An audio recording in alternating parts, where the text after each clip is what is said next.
some terrific people, often women who don't have a community, that are isolated. And so that sense of isolation is one of the things that my readings about these kinds of programs said. You need to provide other opportunities besides you come to class 1 hour a week and then what? And so when I watched the other class begin to form relationships and go to the opera together, for instance, one had an extra ticket, I heard them talking. That kind of community is, we need that as people, we really do. It is like having a sisterhood or a brotherhood. And it's something that when you lose a sibling like we have, siblings like we have, it's like everything to you. And everybody in your life comes and tells you, are you still going to grief counseling? What happened to you? You're happy. Lately I've found that if I lose something, as soon as I go out and get another one, I find the original one. I just lost a pair of binoculars for a couple of months, and as soon as I went out and bought a new pair of binoculars, of course, the other ones showed up. How many wives? How many wives? Well, I don't want them to come back. I've lost my fear of trying anything new. Chicky boom chick, I've lost my New Year's Eve gigs. I've lost my fears. I lost my dancing for 45 years. I lost my hip. I lost my joy. I lost my voice. I lost my glasses.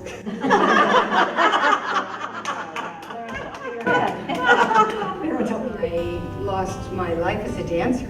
I became very injured, and that was a great loss for me. And I think now that I'm continuing to dance, I feel like possibly that loss was a good thing because I'm still dancing today. So, but what I remember was that you hurt your back, and so a lot of us, I think, as we did the reflection on what we've lost, is the physical stuff. Anybody want to talk about that? The eyes begin to dim a little bit, the hearing begins to dim a little bit, and it's interesting trying to deal with that. I think that the loss of ego really helps on the other side. I wouldn't be in this dance class if I still had a strong ego, and that's opened my life to singing and writing, all things that have happened at this later stage of life, because I'm trying very hard to shed that ego. And I saw a while back a film that was talking about a prince who had lost his soul. And I think all of us who are in the human body, we have lost our soul. And the purpose of life, perhaps, is to be able to find it again. I realized that my teenage self had made choices long ago that led to the fact that I never had children. And letting that go has been incredibly freeing. I've let go of holding resentments, I've let go of holding blame, and I have the freedom now. I've found the freedom to dance. I'm from Iran, and I came to the United States when I was 19. And since that time, I have lost everyone and everything. And I think in a situation like that, one learns to enjoy the moment. Every afternoon, I would go out, sit next to the garden with a little whiskey, sipping and loving it and seeing these beautiful, beautiful little white butterfly with little black dots on their wings all over the place, and I just loved it. She said, well, you know, you have a lot of moths over there. They eat your plants. 10 years ago, this coming September, I found the son I gave up for adoption in 1975. So I'm going to try not to get weepy. This is tough for me. And he's been absolutely wonderful. He opened us, the whole family, took us all in. And I really feel like so much of my 20s I don't even remember because I wasn't present. I was busy hiding from myself and my thoughts and my pain and my loss. So I know. Reflecting on for a while.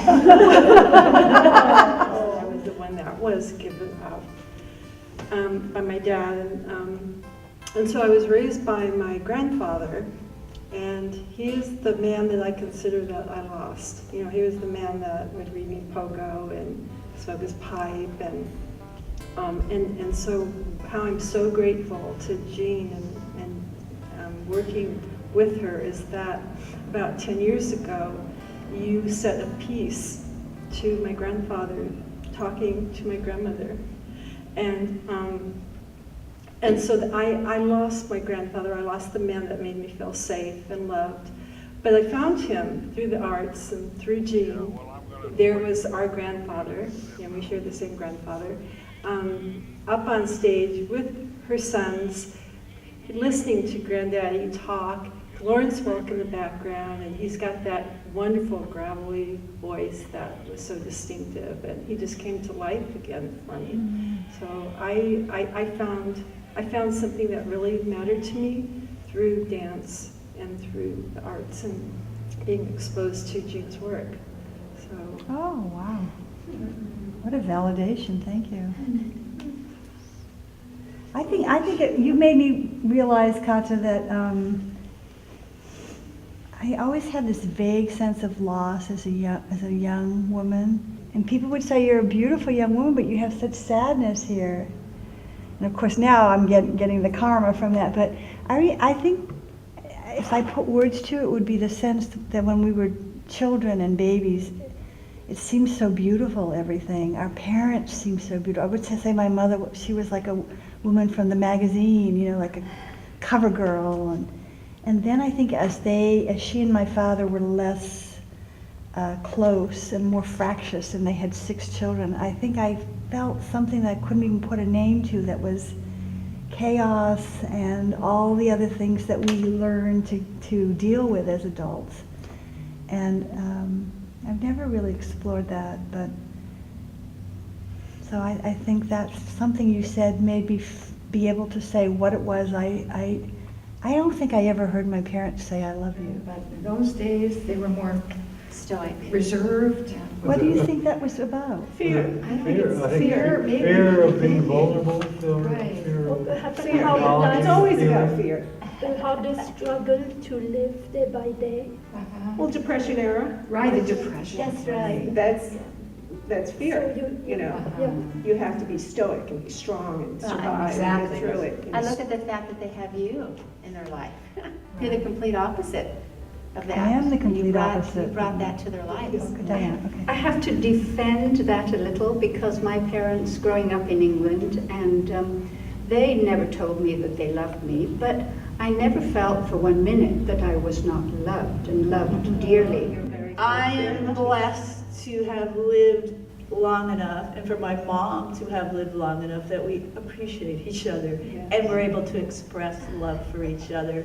And although life is getting very challenging for them in their mid-80s, it's like as an adult daughter, I feel really blessed to be able to give back all the love that maybe just give all the love I can possibly give. That's the only way I want to say it. But you know, like you say, you evolve and you admit and you look at yourself honestly. And I said the word regret today for the first time ever. I lost my father back in the 80s, but more recently I lost a sister and a brother. What I think I've lost mostly is the connection with my sons, because daughter-in-laws that didn't have brothers and don't get that a son is important as the mother of the girl. That's probably the biggest thing I've lost, and my heart is broken because of that. The second thing I've lost is my New Year's Eve gigs. Now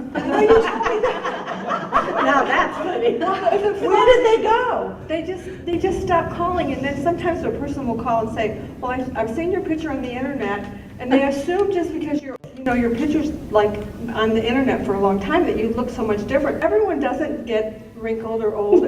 Just because you're a certain age doesn't mean everybody's different. Some people age more gracefully, other people have doctors that help them. Thank you very much.